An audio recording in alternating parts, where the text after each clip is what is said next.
Después de capítulo 7, me encontré pensando, ¿eso es todo entonces? ¿Qué más hay que construir? Vimos que la muralla terminó su construcción. La ciudad ya está protegida. Nehemías terminó su función entonces, ¿cierto? Puede regresar a su casa, cabalgar hacia el horizonte, mientras que toda la gente gritaban sus alabanzas. Fin de película, aparecen los créditos. Todos salen del cine, me encanta un final feliz de una película. Pero no hay solamente 7 capítulos en Nehemías, hay 13. Estamos simplemente a la mitad del camino. La historia está lejos de terminar. Entonces, ¿qué más hay que construir en Jerusalén? En capítulo 8 encontramos que el mismo Dios que liberó de los israelitas de Egipto, quien partió del mar para que podrían cruzarlo, el mismo Dios que los alimentó con el pan del cielo en el desierto, es el mismo Dios que los llamó de regreso a Jerusalén después de años y años de exilio. Es el mismo Dios quien movió el corazón del rey pagano y permitió que Nehemías pudo hacer la tarea aparentemente imposible de reconstruir la ciudad. Y Dios lo hizo en 52 días. En capítulo 8, este mismo Dios quiere hablar con su gente ahora. Él quiere decir que todavía hay mucho trabajo por hacer. La película no ha terminado aún. Los muros estén construidos no significa que Jerusalén haya regresado. Cuando Nehemías llegó a Jerusalén, también encontró escombros de personas quebrantadas, dañados de corazón. Este no era el regreso aún triunfal todavía. Y aunque llegaría una celebración digna de un final feliz de Hollywood, había mucho trabajo por hacer primero. ¿Qué trabajo entonces? Vamos a mirar la palabra y descubrir lo que queda por construir. Jerusalén tiene muralla, un gran logro claramente, pero esto es Israel. Supuestamente el pueblo escogido para representar el nombre de Dios en la tierra. Son las personas que creían que había solo un Dios, no dioses. Y Él es el verdadero y poderoso y real Dios. Dios, su Dios, el Dios, les mostró su gloria a través de milagros y señales y los libró de la esclavitud y la destrucción innumerables veces.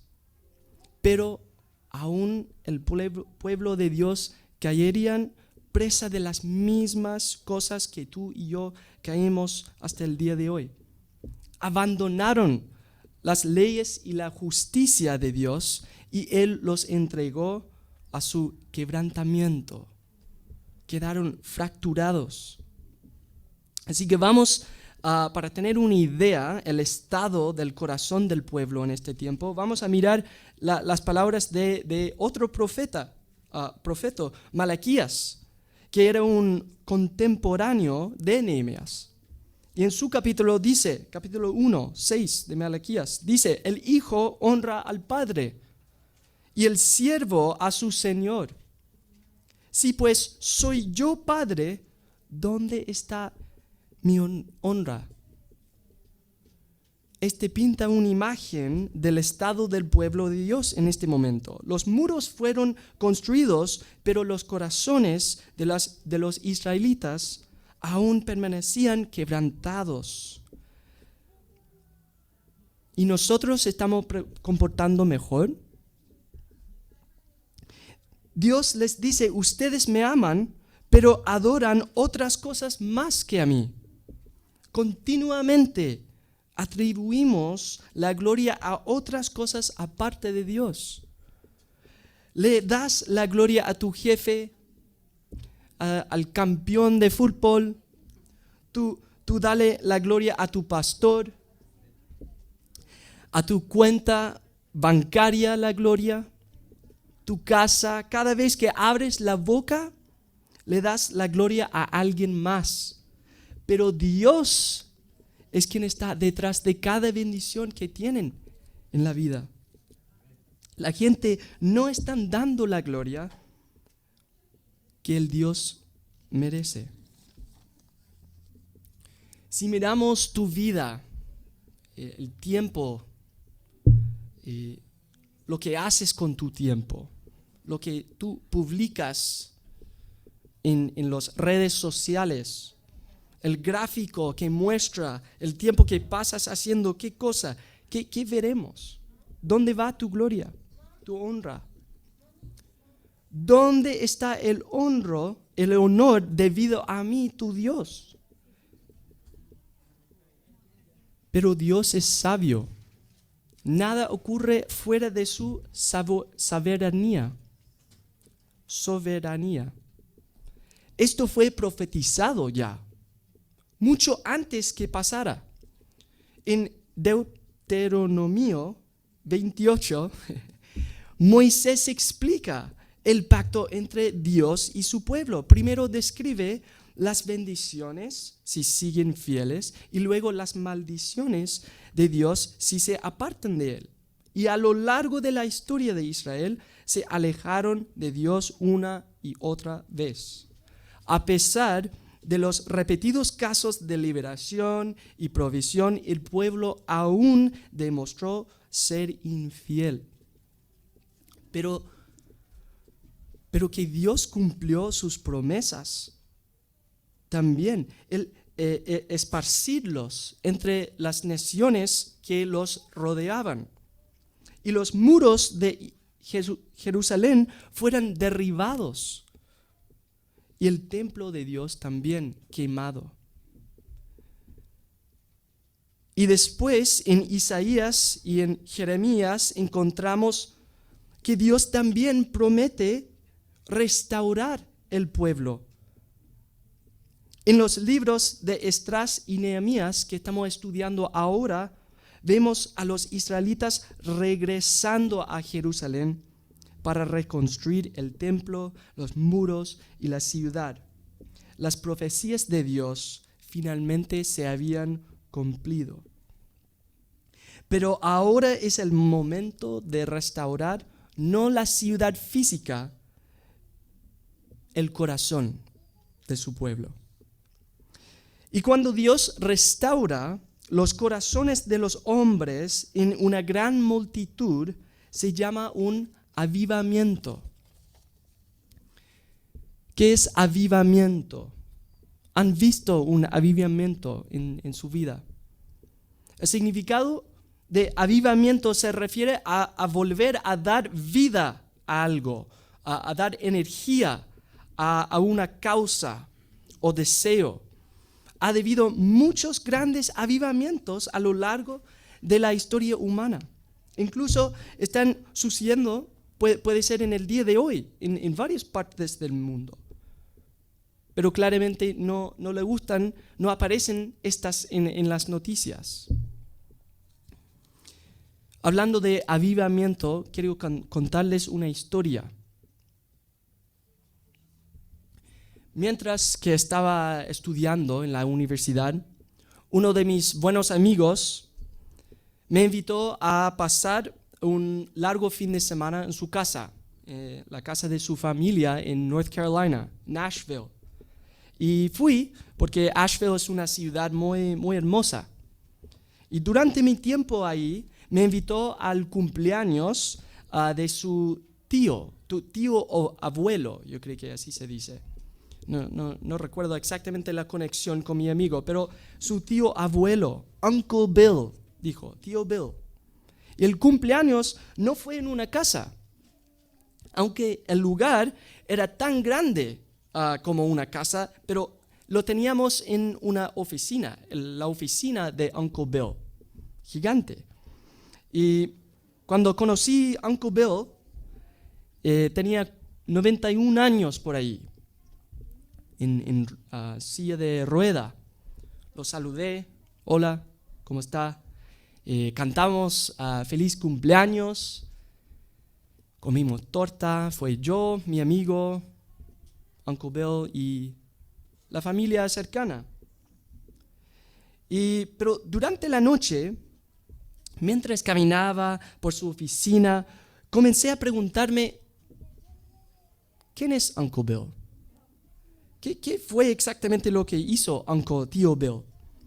Y en la entrada de su oficina había una pared y había un cuadro con una imagen adentro de este cuadro de vidrio. Y era como iluminado hacia adentro, como algo que podría ver en un museo, por ejemplo. Y era la imagen era esta, no esa, esa.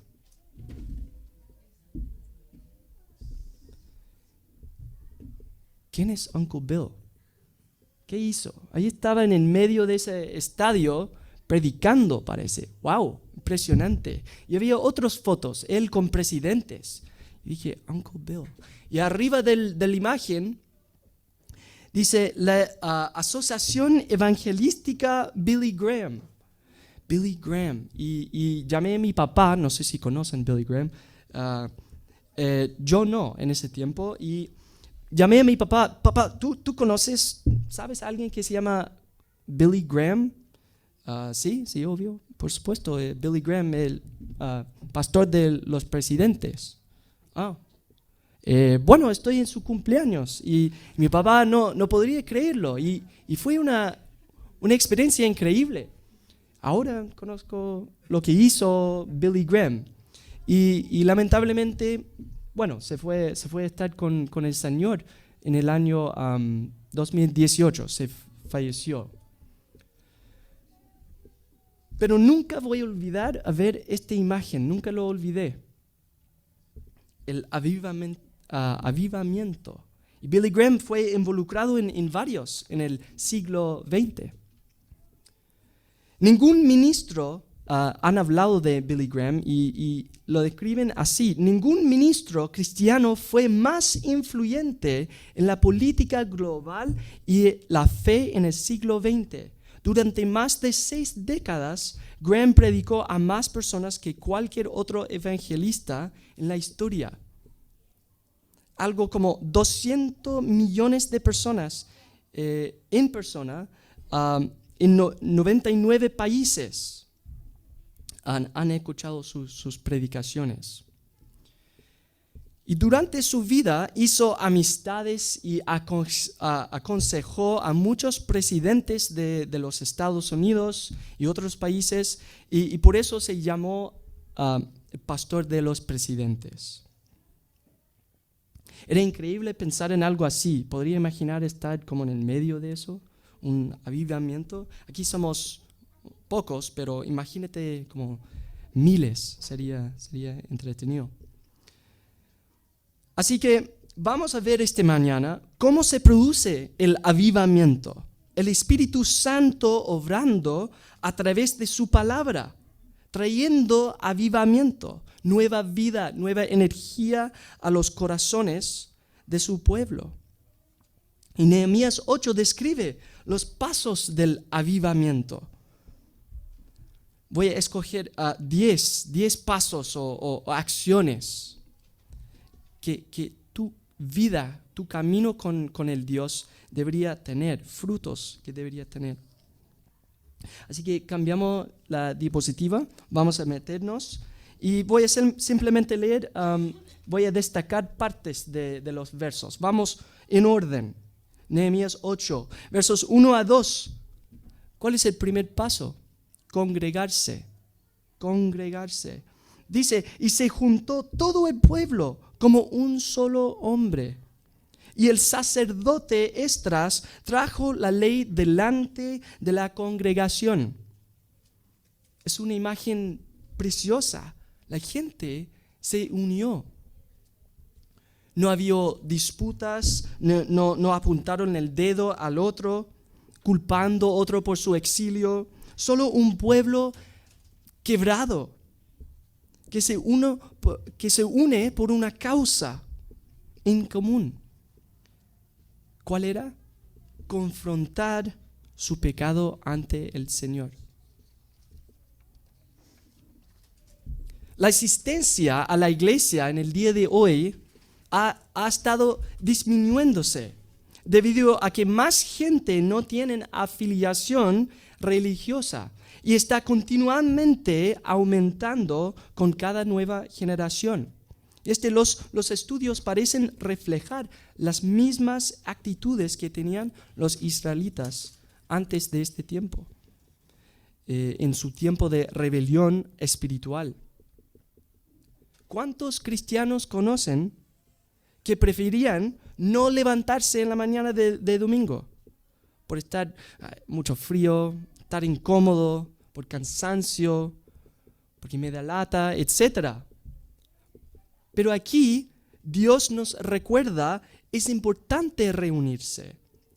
El compañerismo es una parte integral de la edificación del corazón cristiano.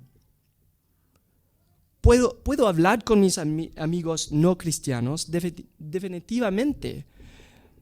Tengo amigos increíbles incluso, pero no puedo hablar con ellos, no puedo compartir con ellos de la misma manera con mis hermanos y hermanas en Cristo. Hablando de la importancia, Hebreos 10, 24 a 25 nos recuerda su importancia. Dice, considerémonos unos a otros para estimularnos al amor y a las buenas obras, no dejando de congregarnos como algunos tienen por costumbre. Mateo 18, 20.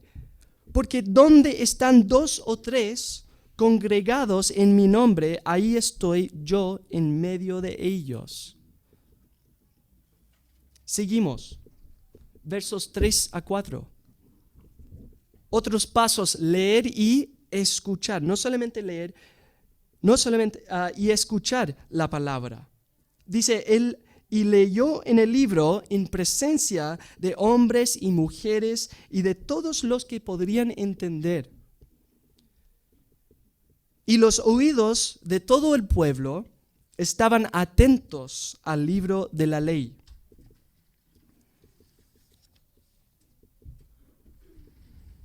Entonces se juntaron y luego los siguientes pasos fueron leer y escuchar. Aquí están leyendo el libro de la ley de Moisés. No era un libro incluso, dice libro, pero era un peregrino enrollado, me imagino, decorado probablemente, increíble.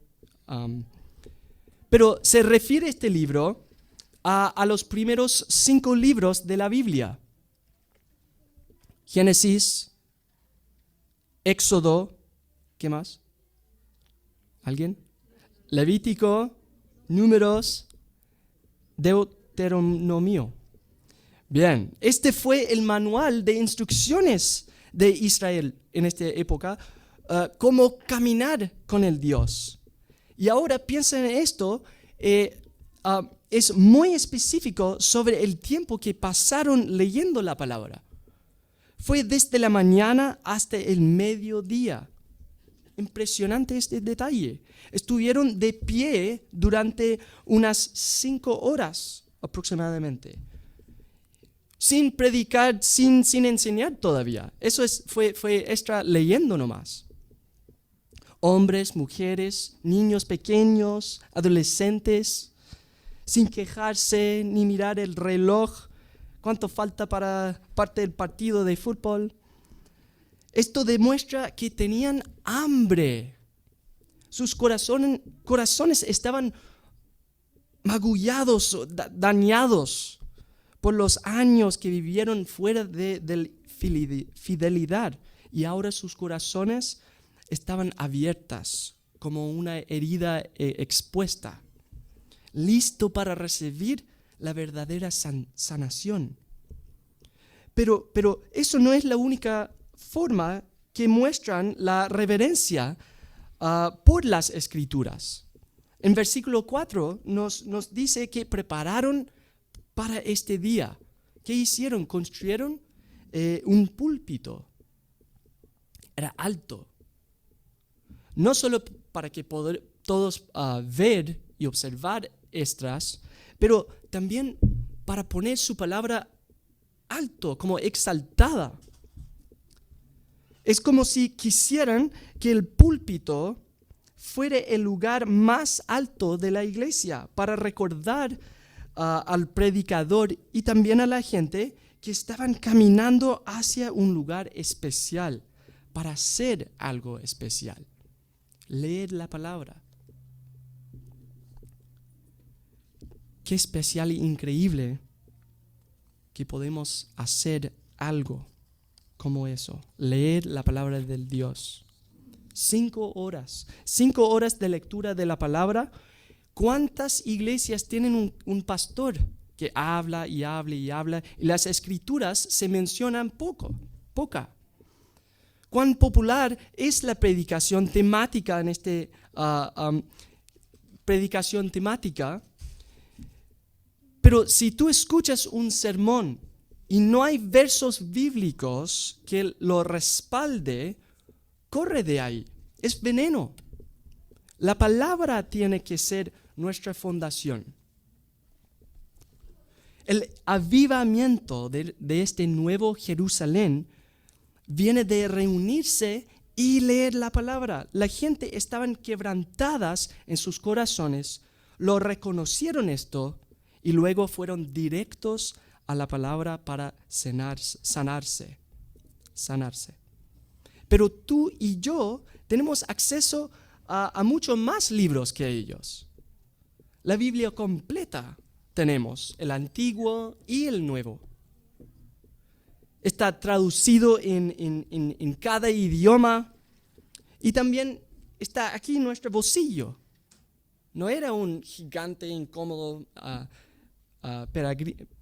pergamino. Está aquí. Pero todavía en el día de hoy estamos experimentando una hambruna bíblica. Hay un sentido que la gente confía en todo lo demás excepto en las Escrituras. El doctor, las noticias, la mamá, la pareja, etc. La gente a veces dirá a la Biblia, la gente a veces dice que la Biblia es la autoridad final. Pero quizás como da la idea incorrecta, como vamos primero probar todo lo demás y al final, cuando nada más funciona, prueba la Biblia. Pero si yo intento de arreglar, por ejemplo, mi auto, que ellos que me conocen, no soy bueno para reparar cosas. Tengo hoyos en mi cielo porque estaba intentando nada me resulta con herramientas. Pero imagínate si yo, en vez de ir al mecánico, intento de arreglar mi propio auto. Al final voy a deber mucho más dinero. Voy a causar más daño. Y algunos de nosotros somos igual. Somos así con la palabra de Dios. Vamos a lo último en lugar de primero. Los israelitas se parecían mucho a eso. Y finalmente lo estaban confrontándolo. ¿Alguna vez has tratado de arreglar tu vida solo por tu mismo esfuerzo? No funciona. No puedes hacerte completo. La plenitud solo viene a través del Dios y su palabra. Y además, la gente no solo leyó la palabra, porque no es solo el acto de leer. Ahora vamos a leer este verso. Este no es lo que nos salva, sino realmente escucharon la palabra. Esto muestra que no fue un ritual vacío, sino un intento genuino de escuchar y aprender de Dios.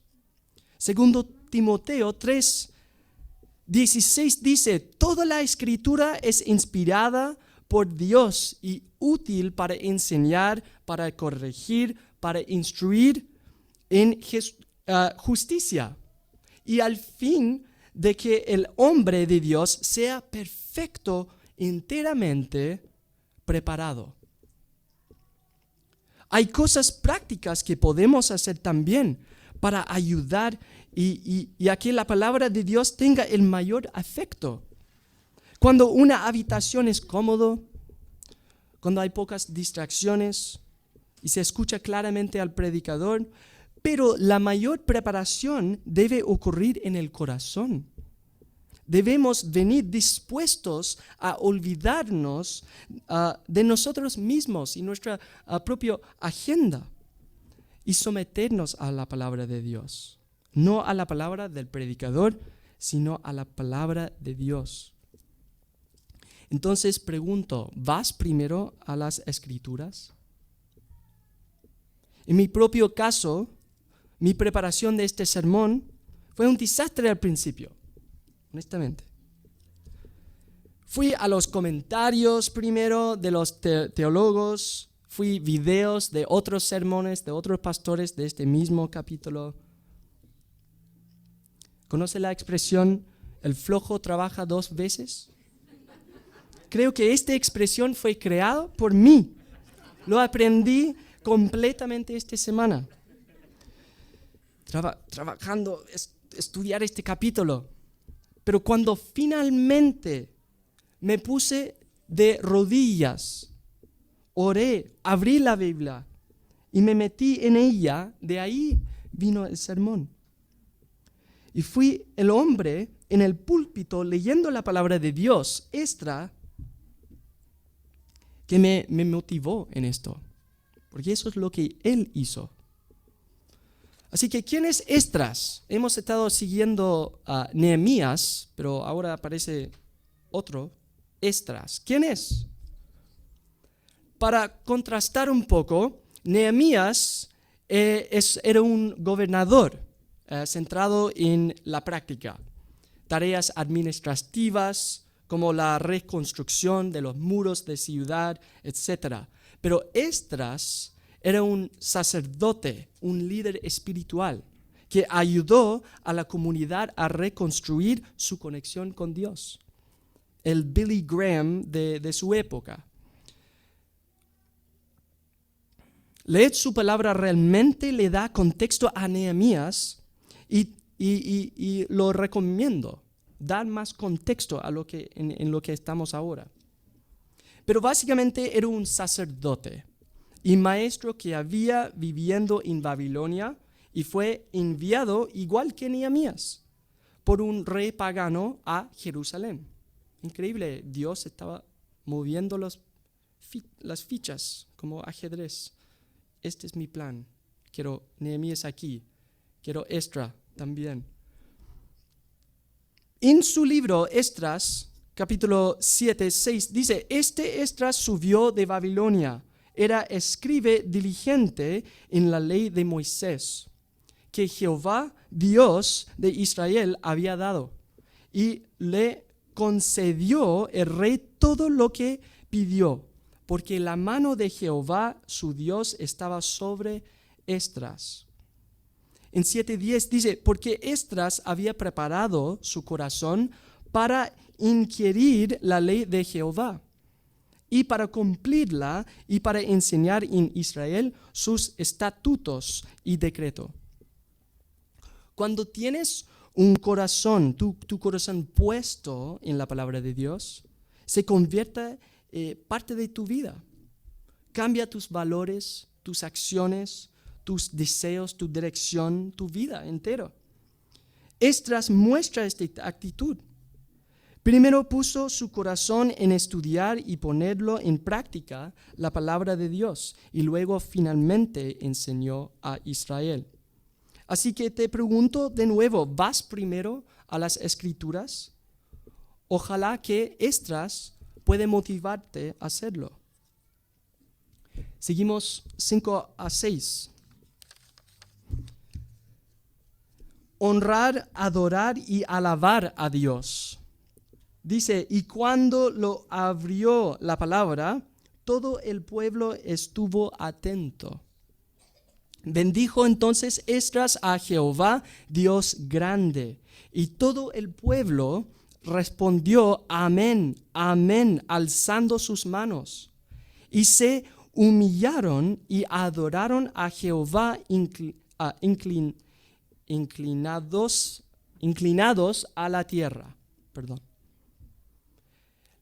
Leer estos versículos me llena de emoción. Ver cómo tenían la palabra con tanta reverencia. Pero eso pedí que ustedes levantan, voy a hacerlo. Al final de esto voy a pedir que nosotros nuevamente leemos el pasaje, pero parado, igual que ellos. Para recordar, poner la palabra de Dios en su lugar adecuado y tratarla con la mayor autoridad sobre nuestras vidas. Cuando abrió la palabra de gran Dios, se quedaron de pie ante ella con asombro. Tal vez deberíamos estar así en los domingos, parado mientras leyéndolo. Sino literalmente, al menos en nuestros corazones, recordad que este es algo asombroso. No solamente es una aplicación en el teléfono que abro a veces. Es un documento sagrado. No debemos mezclarlo o confundirlo con cualquier otro libro en nuestra biblioteca. Es nuestra conexión directa a conocer el carácter del Dios. También alabaron el Dios por dar su mensaje. A través de exilio y destrucción de su ciudad se preserva la palabra de Dios. A través de todo, nunca se perdió la palabra. La palabra de Dios prevalece para impactar sus corazones aún. Y es interesante que durante su oración no hay banda tocando. No necesariamente había música atmosférica que establece el estado que debemos sentir. No hay un increíble cajonero ahí tocando. Están parados ahí durante 5 horas, medio de una ciudad rota. Pero están honrando al gran Dios. Estaban alabando su palabra. Su palabra ha regresado a ellos. Finalmente tenían oídos para escucharla. En la conferencia de Shock, experimenté esto. No para decir como, mira, yo soy alguien, un muy buen cristiano. No, para decir el contrario. Me di cuenta. Yo hice esto, en algún momento puse mi cara en el suelo, me arrodillé en el altar y me di cuenta en ese momento que como cristiano nunca había hecho antes en mi vida cristiana. Allí me dio cuenta y como me conmovió hasta las lágrimas. Nunca he adorado al Señor como merece. Así que quieren reconstruir la ciudad, pero también quieren ser reconstruidos a través de su palabra. Y la palabra trajo avivamiento a sus corazones. 7:8. Estudiar. Dice, hacían entender al pueblo la ley. Recuerda, no era un acto vacío, no era un ritual. Leían el libro de la ley de Dios claramente y ponían el sentido, de modo que entendiesen la lectura.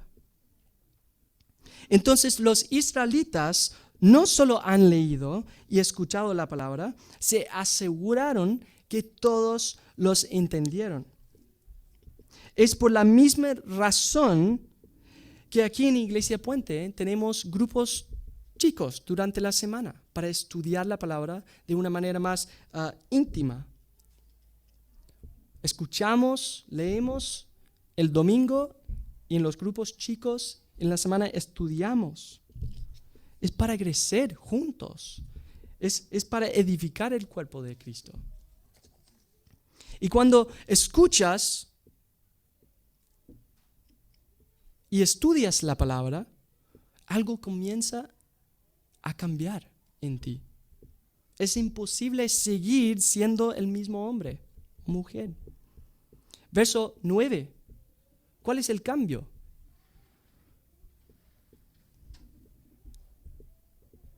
Arrepentir. Porque todo el pueblo lloraban oyendo las palabras de la ley. Sí, sé que vamos a hablar más de esto en el siguiente capítulo, pero aquí, ¿por qué estaban llorando? Encontramos a estas personas tan conmovidos por la palabra que lloraban. Habían sido tan convencidos de su pecado, vieron la diferencia entre la forma en que vivían y su comportamiento con la palabra de Dios. ¿Alguna vez has leído un pasaje de la Biblia que te golpeó y te hizo llorar? Es increíble cuando pasa eso. Sí sé que la teleserie provoca eso, lágrimas, cortando la cebolla, pero ¿alguna vez has permitido que la Biblia hace lo mismo? Lágrimas, rostros al suelo. Este es lo que debe provocar la palabra de Dios en nosotros. Verso 10. Después de las lágrimas, celebrar. Dice, id, comed grosuras y bebed vino dulce, porque el día santo es a nuestro Señor. No os entristezcáis. Gracias. Porque el gozo de Jehová es vuestra fuerza. Ellos están llamados a celebrarse, no porque el hombre decidió para ser, no porque el hombre decidió parar de ser infiel, no por eso, sino porque Dios nunca paró de ser fiel con ellos. Recuerda que la profecía se ha cumplido. Nada ocurre fuera de su soberanía. Debe compartir esta alegría unos con otros. Dios quiere que seamos convencidos de nuestros pecados, pero no quiere que permanezcamos en nuestro pecado, tampoco. Lo interesante es que ni Esdras ni Nehemías fueron capaces de producir los cambios duraderos necesarios en los corazones del pueblo de Dios. Eso finalmente llegarían con la venida del Mesías, Jesucristo. Eso finalmente se completó con la obra de Cristo en la cruz. Dios sacará nuestro pecado y debemos disfrutar de nuestra celebración, nuestra salvación. Nos arrepentimos y confiamos en la promesa del perdón hecho por Cristo. Y con esto terminamos con el último paso, crecer. Versos 11 a 12 que vemos, y todo el pueblo se fue a comer y a beber y a obsequiar porciones y a gozar de grande alegría, porque habían entendido las palabras que les habían enseñado. Después de años de estar lejos de Dios, ahora fueron a sus casas, a sus hogares, a celebrar. Pero regresaron a sus hogares, pusieron la mesa, preparando la comida para la gran fiesta, pero lo hicieron de una manera diferente ahora. Algo cambió dentro de ellos. Sus corazones quebrantados fueron cambiados por la palabra del Señor. Y todo este capítulo apunta a la gran paradoja de la vida cristiana. Y es esto: el quebrantamiento produce más gozo. Mientras sigo con Cristo, en el momento que me convertí, veo algo de la santidad de Dios, veo algo de mi propio pecado, y crea quebrantamiento dentro de mí y una necesidad por Cristo. Pero el quebrantamiento no es de desesperación, porque veo a Cristo y Él supla mis necesidades. Entonces así la tristeza se convierte a alegría. A medida que camino en la fe cristiana a lo largo de mi vida, más quebrantado me vuelvo. Cuanto más veo a Dios, más de mi propio pecado veo. Y más quebrantado estoy. Sin embargo, más veo a Cristo y más grande se vuelve mi gozo. Es esta paradoja que al final estás más quebrantado que nunca, pero ves más de tu pecado que nunca antes. Y sin embargo, te estás gozando más que nunca, porque estás viendo más de Cristo. Así que para terminar, me gustaría estar de pie, como ellos en este capítulo, y leer un par de palabras del Señor. Y cuando terminamos, no dejes que se quede ahí en el libro cuando se cierre. Léelo, escúchalo, entiéndalo y llévalo contigo esta semana y en tu vida. Vamos a leer en voz alta las mismas personas que antes. No sé si Guilla está. Gus, por favor. Vamos a leer Efesios 4, 11 a 16. Amén. Oremos como iglesia.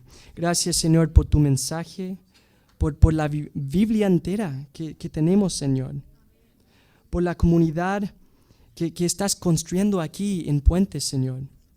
Ayúdanos en nuestro camino con Dios, Señor, que no caemos en desesperación, pero que podemos celebrar en nuestro quebrantamiento, porque confiamos en su salvación y perdón, Señor. Pido avivamiento aquí en Puente Alto. Pido que seamos una gente humilde, pero gente que teme al Señor, que tienen temor, Señor, y mirar y confiar y dar la autoridad de su palabra, Señor, con reverencia y asombro, Señor. En tu nombre, amén.